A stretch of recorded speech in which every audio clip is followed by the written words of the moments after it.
Blitz in Piazza dei Signori dei Giovani Democratici. I ragazzi cantano l'inno nazionale e la canzone del Piave tra gli applausi e le lacrime dei trevigiani.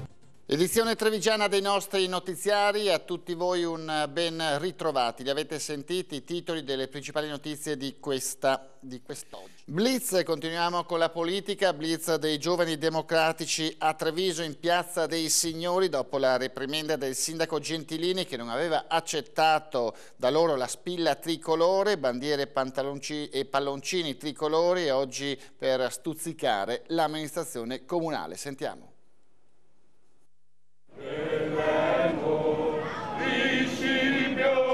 2 minuti per cantare l'inno nazionale, la canzone del Piave Bella Ciao, 2 minuti per impossessarsi del cuore di Treviso e stuzzicare l'amministrazione sul tema degli imminenti festeggiamenti per l'unità nazionale. Il Piave mormorò, non passa lo straniero.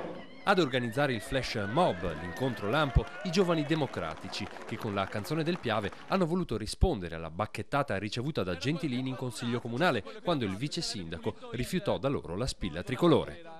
Gentilini ci ha offeso chiamandoci nipoti di Stalin e noi abbiamo voluto ricordare che non solo non siamo i nipoti di Stalin, ma ricordiamo tutti gli alpini che sono morti per liberarci dallo straniero. E chi questa mattina passava per la piazza è sembrato apprezzare. Cosa ne pensa di questa iniziativa dei giovani?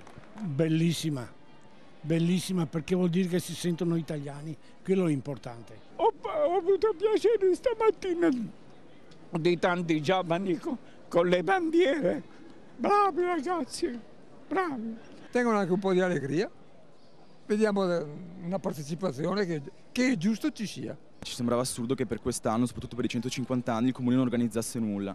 Quindi abbiamo ben pensato che noi giovani, quindi le forze nuove di questo paese, potessero fare qualcosa.